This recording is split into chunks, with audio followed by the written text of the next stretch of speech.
Assalamualaikum warahmatullahi wabarakatuh. Halo teman-teman, pada kesempatan kali ini saya Roland Evan Manzurina dengan NIM 108022533 akan menjelaskan tentang soal UTS yang kemarin teman-teman. Jadi di sini langsung saja kita ke nomor 1.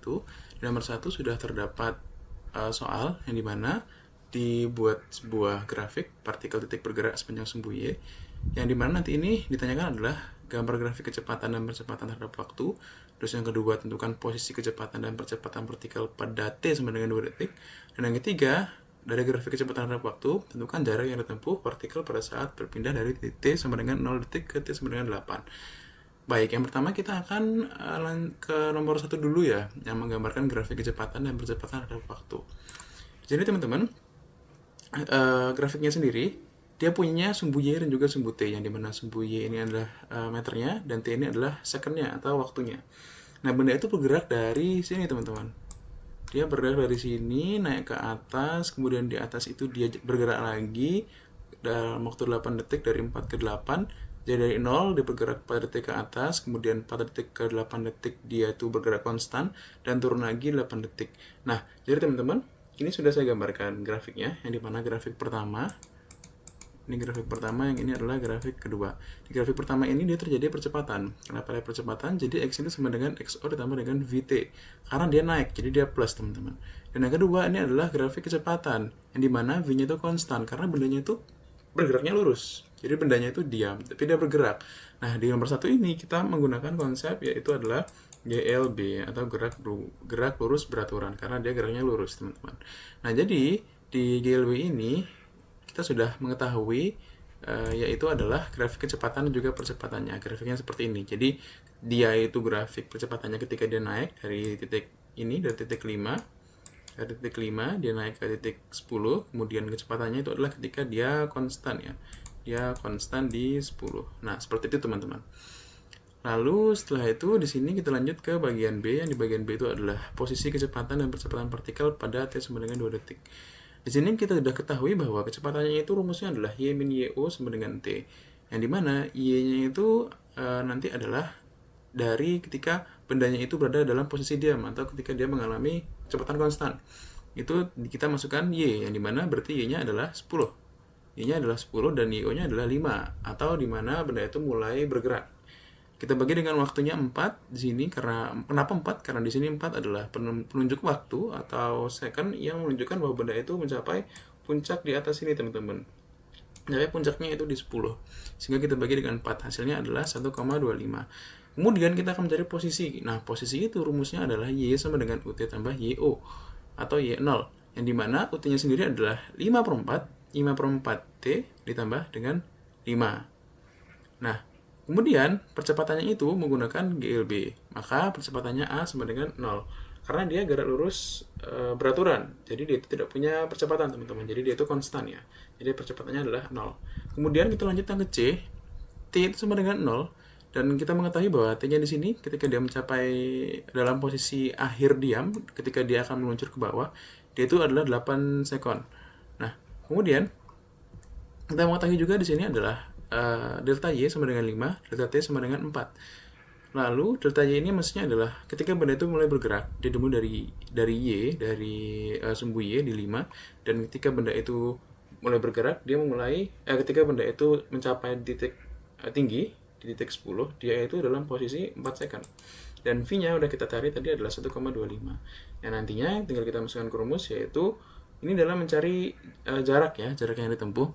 Nah, dalam jarak yang ditempuh, kita menggunakan cheat sheet atau bisa dibilang kayak ini ya, rumus legend lah. Rumus legend yang kita sering pakai dari zaman SD dulu ya.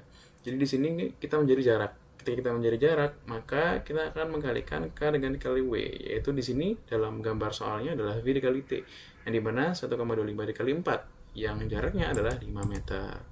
Kita lanjut kepada soal yang nomor 2. Di soal yang nomor 2, di sini di soal yang nomor 2 itu adalah sebuah pesawat terbang kecil harus mencapai kelajuan minimal sebelum lepas landas sebesar 27,8 dan dapat mempercepat lajunya sebesar 2 meter per sekon kuadrat. Kita asumsikan pesawat ini mulai dari keadaan diam atau V0 sama dengan 0 meter per sekon. Yang pertama, kita harus menghitunglah panjang minimum landasan pacu yang harus dimiliki pesawat agar dapat lepas landas, dan jika dia punya landasan pacu 150 meter, apakah pesawat itu bisa mencapai kelajuan yang dibutuhkan untuk lepas landas. Kita langsung saja teman-teman, di sini panjang minimum landasan, yang artinya kita harus mencari S. Dan di sini sudah kita ketahui bahwa VT-nya itu 27,8, A-nya 2, dan V0-nya adalah 0. Yang dimana pesawatnya itu adalah dalam posisi awal itu 0. Jadi dia posisinya diam. Di sini kita menggunakan rumus GLBB ya teman-teman. Nah setelah itu, di GLBB itu ada 3 rumus. Yang pertama adalah V0 tambah A dikali dengan T. Yang kedua ada V kuadrat, V0 kuadrat tambah 2AS. Dan yang ketiga adalah S sama dengan S0 ditambah V0 dikali dengan T plus setengah AT kuadrat. Nah, di sini kita akan memilih salah satu dari 3 rumus ini, teman-teman. Nah, rumus manakah yang akan kita gunakan? Kita lihat dulu yang diketahui. Yang diketahui adalah VT, A, dan juga V0. Nah, kira-kira yang kompatibel dengan yang diketahui adalah yang mana? Yang kedua. Oleh sebab itu, kita akan menggunakan rumus yang kedua, yaitu V kuadrat plus V0 kuadrat tambah 2AS. Kita ketahui rumusnya, kita gunakan rumus yang ini, dan setelah itu kita masukkan yang diketahui ke dalam rumus. Yang dimana V kuadratnya adalah 27,8 kuadrat dan V0-nya adalah 0 ditambah dengan 2 dikali 2 dikali S. Nah, di sini 27,8 kuadrat itu adalah 772,84, yang dimana nanti 2 kali 2 itu adalah 4, dan S itu belum ada nilainya ya, karena memang S yang kita cari. Nah, S-nya kita cari sehingga nanti kita pindahkan ruasnya, ini kita pindah ruaskan. Kenapa? Agar dia bisa dibagi ya. Agar dia bisa dibagi di bawah ini dengan 4. Oleh sebab itu, 772,84 dibagi dengan 4 adalah 195,21 meter. Jadi teman-teman, landasan minimum yang dibutuhkan pesawat ya untuk bisa take off atau lepas landas itu adalah 195,21 meter. Jadi ilustrasinya adalah kita asumsikan ini adalah landasan ya atau L. Dan ini adalah pesawatnya ya teman-teman ya. Ini adalah pesawatnya. Nah, pesawatnya itu butuh landasan itu sebesar 195,21 meter. Nah, gitu teman-teman. Jadinya ketika dia ditanya B, landasan pacu itu apakah dia 150 meter bisa untuk pesawat lepas landas? Nah, jawabannya secara logika atau dari yang sudah kita ketahui, maka jawabannya adalah tidak ya, karena dengan landasan minimumnya adalah sendiri juga 195. Jadi kalau dia 150 otomatis dia akan kurang sekali gitu dengan landasan yang memang sudah ada di sini gitu teman-teman. Nah, tapi kita itu belum mencari seberapa cepat pesawatnya itu akan melaju ketika dia lepas landas ya. Sesuai yang ditanya di sini, apakah pesawat dapat mencapai kelajuan yang dibutuhkan untuk lepas landas? Nah, berarti kita akan mencari yaitu adalah kecepatan pesawat tersebut, yang dimana kita tetap menggunakan rumus yang ini teman-teman, yang GLB bagian 2. Kenapa? Karena memang ini adalah rumus yang kompatibel dengan yang kita ketahui. Tinggal kita masukkan saja yang kita ketahui tadi, yaitu adalah V kuadrat sama dengan 0 kuadrat tambah 2 kali 2 dikali dengan 190, yang dimana V kuadrat hasil dari ini adalah 600. Kita masukkan, kita akarkan, ini kuadrat itu diubah jadi akar, jadi dia akar 600 dicari akar 600 adalah 24,49 meter per sekon. Nah, ini adalah kelajuan ketika dia ingin lepas landas teman-teman, seperti itu minimal kelajuan. Nah, kita lanjut kepada soalan nomor 3. Di soalan nomor 3 ini dia dikasih gambar grafik benda ya, diberikan gambar grafik benda yang dimana sebuah benda dengan massa 50 kg itu berada pada suatu bidang miring. Jadi massa benda ini adalah 50 kg. Yang kita tentukan adalah besar gaya yang menyebabkan benda bergerak ke bawah dan gaya normal yang dialami oleh benda tersebut. Kemudian percepatan balok tersebut. Yang ketiga, jika balok itu mulai dalam keadaan diam 40 meter dari kaki bidang, berapa lajunya ketika mencapai bagian bawah bidang miring tersebut? Berapa waktu yang diperlukan benda untuk menempuh jarak 40 meter? Nah, baik, di sini ada beberapa pertanyaan. Yang pertama, kita harus mendefinisikan terlebih dahulu benda ini apa sih, teman-teman. Jadi, benda ini sendiri itu punya massa 50. Jadi, kita anggap saja bendanya punya massa 50 ya, sesuai soal 50 kg. Sesuai dengan soal. Kita anggap saja ini benda B ya teman-teman. Nah, jadi benda ini apapun jenis bendanya, dalam bagaimanapun model bidangnya, dia itu pasti punya yang namanya weight atau berat. Nah, weightnya ini sendiri, ketika dia dalam posisi miring, dia dibagi menjadi dua, teman-teman. Ada weight yang ke bawah sendiri dan juga dibagi dua menjadi sin dan juga cos. Jadi perumpamannya itu seperti ini, teman-teman ya. Jadi dia itu bendanya di sini. Jadi yang ke bawah ini adalah weight aslinya. Tapi karena dia bergerak ke samping atau miring, maka weightnya itu akan dibagi. Ada yang ke bawah, ada yang ke samping. Nah, kenapa dia sin di sini dan kenapa dia cos di sini? Karena kalau dia bergerak ke bawah sini menuruni bidang, maka dia hasilnya adalah depan per miring. Kalau dia ke bawah berarti dia cos, yaitu samping per miring. Oleh sebab itu, dia digunakan sin dan juga cos. Nah, selain daripada beban atau W, dia juga punya N atau nilai netral, teman-teman, dalam bendanya tersebut, dalam masanya tersebut. Nah, setelah itu di sini kita sebelumnya harus mencari trigonometri dari sudutnya ini terlebih dahulu, teman-teman. Nah, di sini kan sudah diketahui nih yang satu, yang bidang sini dan juga bidang bawahnya 32, dan kita akan cari bidang miring dari trigonometri tersebut. Yang dimana rumusnya adalah ini kita anggap saja sebagai A ya, dan juga ini adalah sebagai B, maka rumusnya adalah akar dari A kuadrat ditambah B kuadrat ya, karena mencari bidang miring maka kita akan tambahkan ya.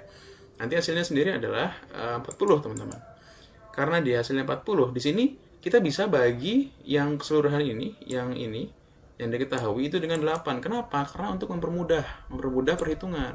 Hasilnya adalah 3, 4, dan juga 5. Oleh sebab itu, sekarang kita cari adalah sin. Sin dari yang benda tersebut. Sinnya adalah 3/5. Kenapa? Karena depan per miring, depannya berapa, miringnya berapa. Jadi depannya adalah 3, miringnya adalah 5, jadi 3/5. Dan cos adalah samping per miring, sampingnya adalah 4, miringnya adalah 5, jadi 4/5. Nah, sin dari 3/5 itu 37, cos 4/5 adalah 37. Sama, teman-teman. Kemudian kita langsung masuk ke pertanyaannya. Yang pertama itu besar gaya yang menyebabkan benda ke bawah. Nah, di sini saya menggunakan gravitasi adalah 10 ya untuk mempermudah perhitungan.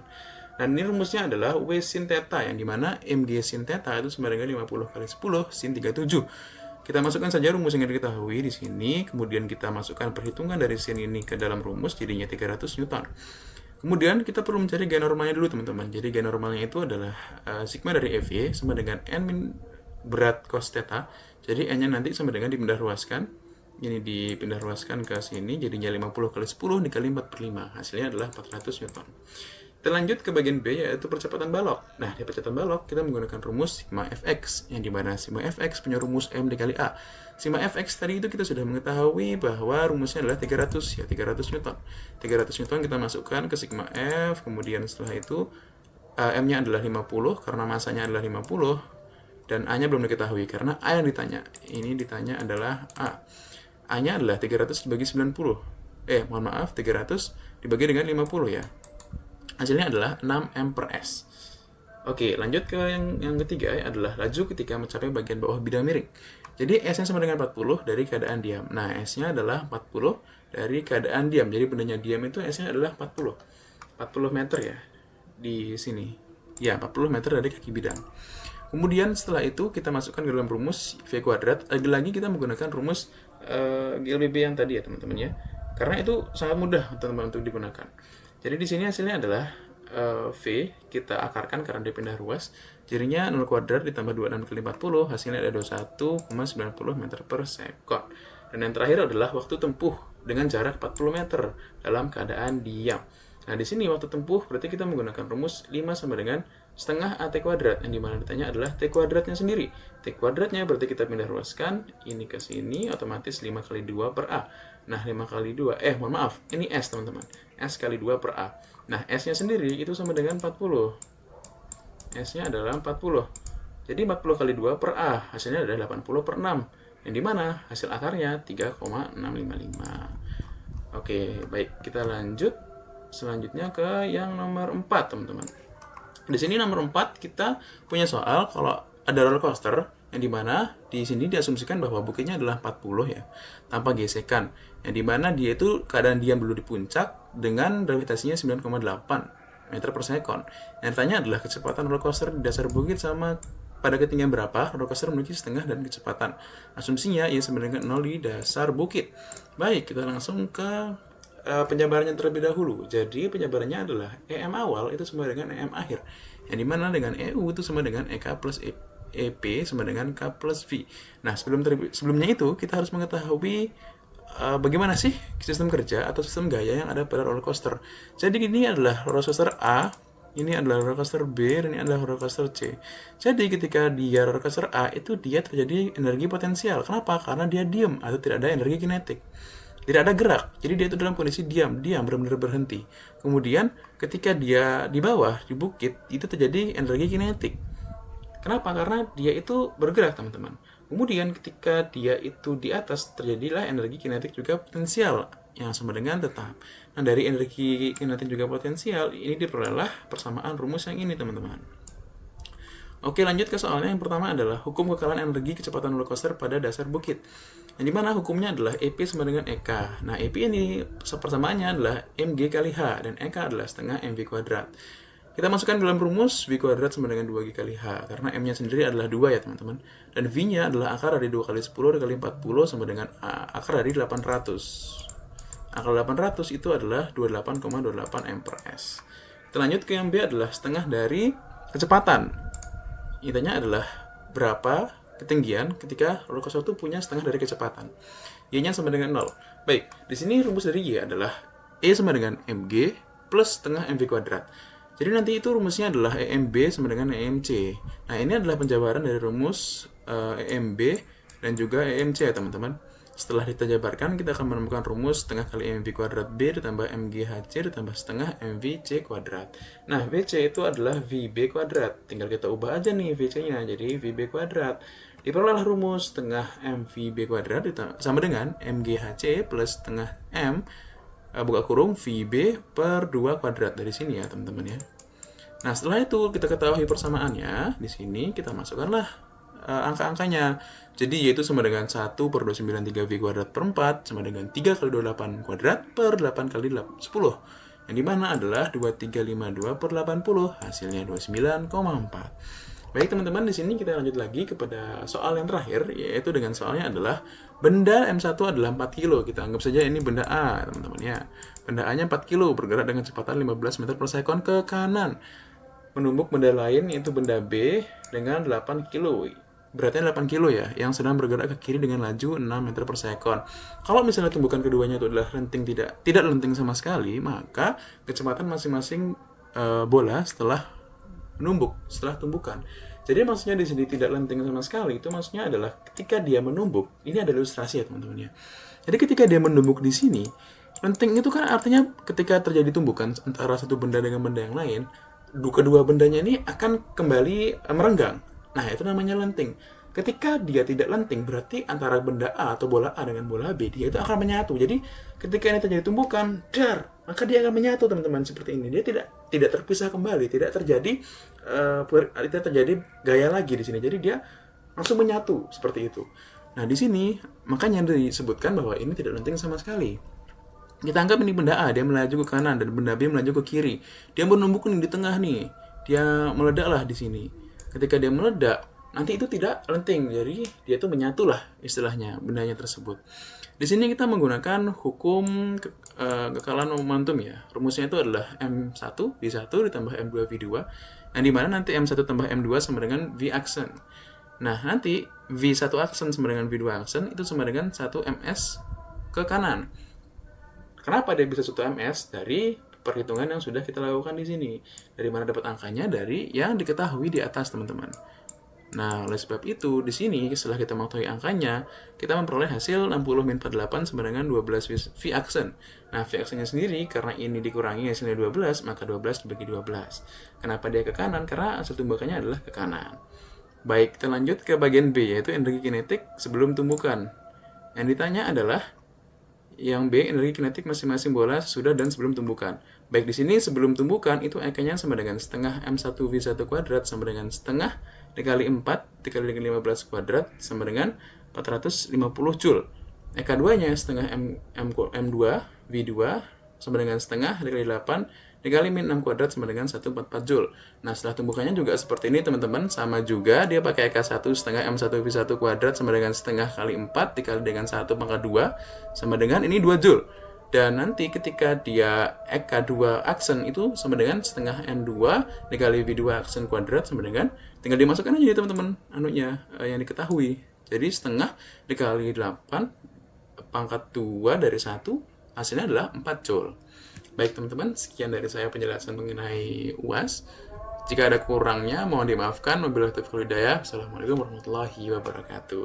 Sampai jumpa di pertemuan selanjutnya. Dadah.